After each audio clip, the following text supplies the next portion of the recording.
16-ാം നൂറ്റാണ്ടിൽ ജീവിച്ചിരുന്നു എന്ന് കരുതപ്പെടുന്ന മഹാമാന്ത്രികനായ വൈദികനായിരുന്നു കടമറ്റത്ത് കത്തനാർ.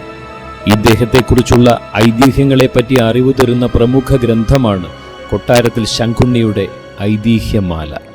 ഐതിഹ്യം എന്ന് പറഞ്ഞാൽ ഇപ്പോൾ അച്ഛനാകാൻ പോയിട്ട് ആടിനെ മേയ്ക്കാൻ പോയി, അങ്ങനെ കൂട്ടം പിരിഞ്ഞു പോയി, മലയരന്മാരുടെ ചെന്ന് പെട്ട് പുള്ളീനെ ഗുരുതി കൊടുക്കാൻ കൊണ്ടുപോയതാണ്. അങ്ങനെ അവിടെ നിന്ന് പഠിച്ച് അവസാനം രാത്രി അവിടെ നിന്ന് രക്ഷപ്പെട്ട് പോകുന്ന കടമറ്റം പള്ളി അവർ പുസ്തകം വായിച്ചതുണ്ടോ. എന്നിട്ട് അവിടെ നിന്ന് അവരെല്ലാവരും കൂടി വന്ന് ആ ഒരു വാതിലിപ്പോഴും കടമറ്റം പള്ളിയുടെ വാതിലിപ്പോഴും തുറന്നിട്ട് ആ ഒരു വാതിൽ തുറന്നിട്ടില്ലെന്നാണ് അറിവ്. യഥാർത്ഥ പേര് പൗലോസ് എന്നായിരുന്നു.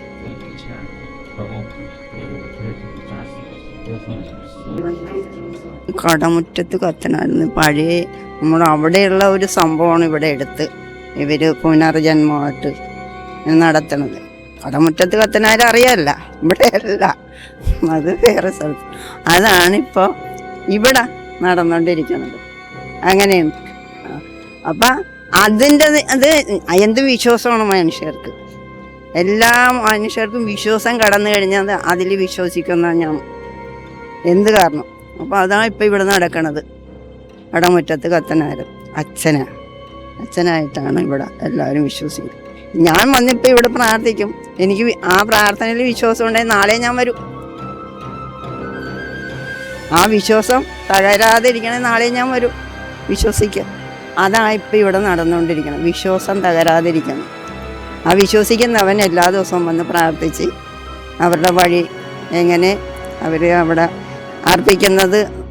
അർപ്പിച്ചിട്ട് പോകുന്നുണ്ട്. അത്രയുമാണ് എൻ്റെ അറിവ്.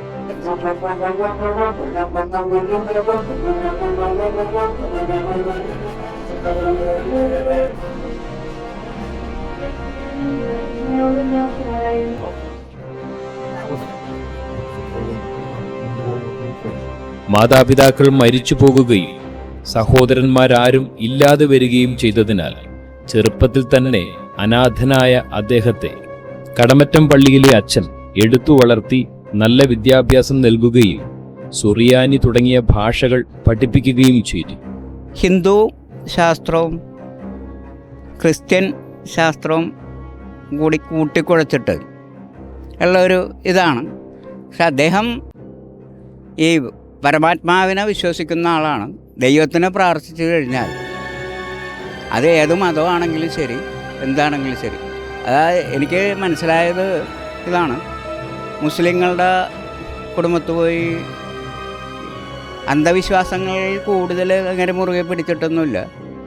അപ്പോൾ ക്രിസ്ത്യാനികളെയും അദ്ദേഹം സഹായിച്ചിട്ടുണ്ട്, നമ്പൂതിരിമാരെ സഹായിച്ചിട്ടുണ്ട്, എല്ലാ ആൾക്കാരും. അതിനോട് അദ്ദേഹം കുറേ എതിർപ്പുകളും ത്യാഗങ്ങളും സഹിക്കേണ്ടി വന്നിട്ടുണ്ട്. പണ്ട് ഈ മന്ത്രവാദം ഇതൊക്കെ ചെയ്തുകൊണ്ടിരുന്ന വെച്ചാൽ നമ്പൂതിരി സമുദായവും അദ്ദേഹത്തിന് കുറേ ദ്രോഹിക്കുകയും ചെയ്തിട്ടുണ്ട്, എല്ലാം ചെയ്തിട്ടുണ്ടെന്നുള്ളതാണ് എൻ്റെ അഭിപ്രായം. ഇത് ഞാനിത് അദ്ദേഹത്തിന് പൂർണ്ണമായിട്ട് ഇതില്ല, എനിക്ക് എൻ്റെ വിശ്വാസം ഈ പറയുന്നു മാത്രമേ ഉള്ളൂ. ആ കടമറ്റത്തച്ഛൻ എന്നുള്ള ആ വ്യക്തിത്വത്തിന് ഞാൻ മാനിക്കും. കാരണം പുസ്തകത്തിലൂടെയും നാടകത്തിലൂടെയും നാടകം കണ്ടതാണ് കലാനിലയത്തിൻ്റെ, അതും ഇതിലേക്ക് കൂടിയൊക്കെ കണ്ട് അറിവുള്ള ഇത്.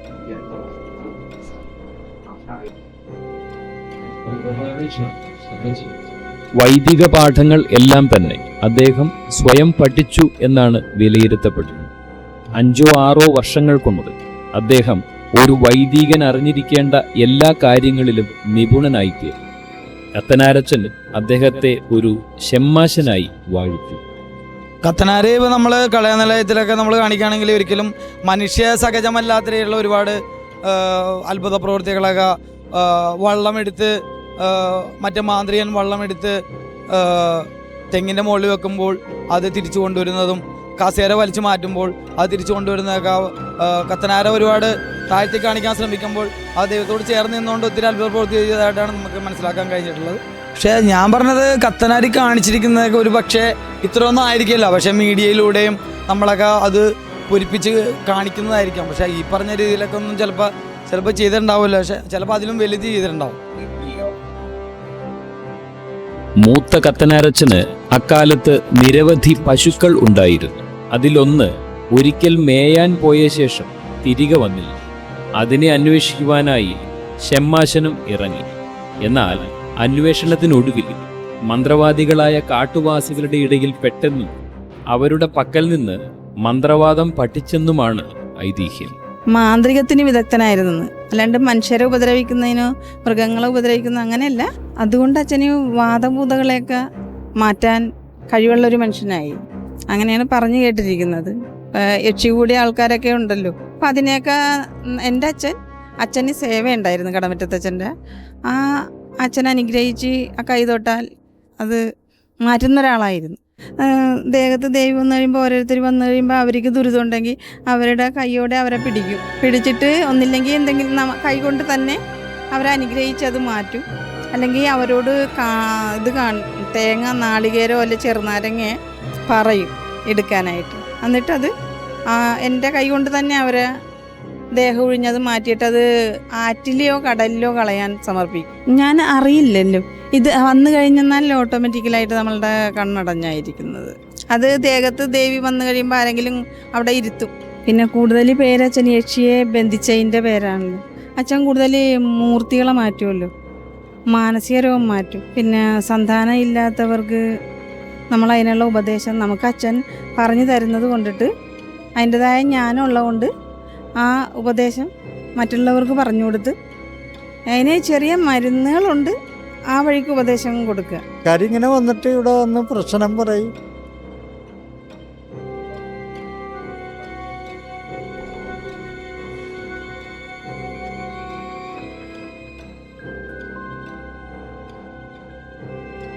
കടമറ്റത്ത് കത്തനാരുടെ ഈ ആരാധനാലയത്തിൽ വന്ന് ഒന്ന് മനസ്സിരുത്തി പ്രാർത്ഥിച്ചാൽ എന്തും ലഭിക്കും എന്നാണ് ഭക്തർ വിശ്വസിക്കുന്നത്. പ്രായമായിരിക്കണ പെണ്ണുങ്ങളൊക്കെ കല്യാണം കഴിക്കാൻ വരുമ്പോൾ നമ്മൾ പ്രാർത്ഥിക്കും, പിന്നെ വഴിപാട് നടത്തിക്കൊള്ളാൻ നടത്തി തന്നു. അതൊക്കെ ഇവിടെ നടക്കുന്നുണ്ടെന്ന് ഞാൻ അറിയുന്നുണ്ട്. അതിപ്പം മക്കളില്ലാത്തവരാണെങ്കിലും വന്ന് പ്രാർത്ഥിച്ച് അവർക്ക് കുട്ടികൾ ദാനമായിട്ട് കിട്ടി. അപ്പോൾ അത് അവർക്ക് പ്രാർത്ഥനയിൽ ശക്തി പ്രാപിക്കണമെന്നാണ് ആ കാണുന്നത്. കല്യാണം തടസ്സമായി കിടക്കുന്നവരുടെ കല്യാണം നടത്തി കൊടുക്കുമ്പോൾ ഇവിടെ വന്ന് പ്രാർത്ഥിച്ച് കഴിയുമ്പോൾ അതും അവർക്കതൊരു പുണ്യമായിട്ട് കണ്ട് അവർ വീണ്ടും വരും പ്രാർത്ഥിക്കാനും. അതുപോലുള്ള ഇപ്പം വേറെ ആൾക്കാരത് പറഞ്ഞറിഞ്ഞാൽ അവരും വരും. ഞാനവിടെ ചെന്നിട്ട് എനിക്കൊരു നല്ലൊരു അനുഗ്രഹം കിട്ടി. പക്ഷേ വിശ്വസിച്ച് കഴിഞ്ഞപ്പോൾ അച്ഛൻ തന്നെയാണ് മന്ത്രം പഠിച്ചെന്നും പറഞ്ഞ് അച്ഛനെ പുറത്താക്കിയത്. അതിപ്പോൾ ഞങ്ങൾ എല്ലാ പള്ളിയിലെ അച്ഛന്മാരും അവർ വായിക്കുന്നില്ലെന്ന് മാത്രമേ ഉള്ളൂ, അവർ മന്ത്രം ആദ്യം പഠിക്കും. അത് പഠിച്ചിട്ടാണ് വരണത്. ഒരു ഡോക്ടറിൻ്റെ അടുത്തുണ്ട് മന്ത്രം, അത് അവർ നമ്മളുടെ അടുത്ത് എടുക്കുന്നില്ലെന്ന് മാത്രമേ ഉള്ളൂ.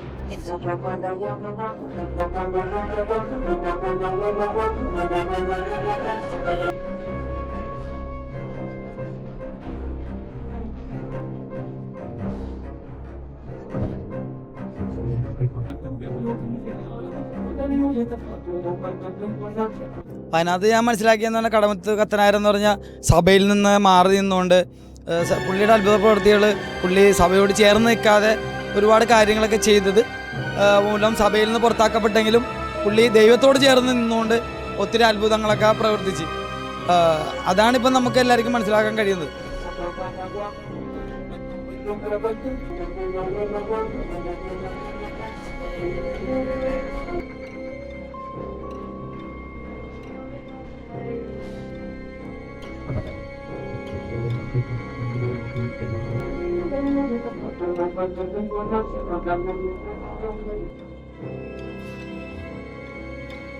എന്നാൽ ഇങ്ങനെയുള്ള അത്ഭുത നാമധേയങ്ങളുടെ പേരിൽ നമ്മുടെ നാട്ടിൽ വികൃതമായ ആചാരാനുഷ്ഠാനങ്ങൾ നടന്നു വരുന്നുണ്ടോ എന്നത് നാം തന്നെ പരിശോധിക്കേണ്ടതുണ്ട്.